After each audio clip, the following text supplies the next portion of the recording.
بسم اللہ الرحمن الرحیم۔ عمر بن عبدالعزیز رحمہ اللہ کا حجاج کے حاکم کو حاکم نہ بنانا۔ حضرت عمر بن عبدالعزیز رحمہ اللہ نے ایک شخص کو کسی جگہ کا حاکم بنایا۔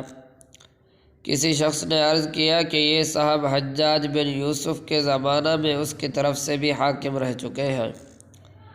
عمر بن عبدالعزیز رحمہ اللہ نے ان حاکم کو معزول کر دیا۔ انہوں نے عرض کیا کہ میں نے حجاج بن یوسف کے یہاں تھوڑا ہی زمانہ کام کیا۔ عمر بن عبدالعزیز رحمہ اللہ نے فرمایا کہ برا ہونے کے لیے اتنا ہی کافی ہے کہ تم اس کے ساتھ ایک دن یا اس سے بھی کم رہے ہو۔ مطلب یہ ہے کہ پاس رہنے کا اثر ضرور پڑتا ہے، اسی وجہ سے بری صحبت سے روکا جاتا ہے۔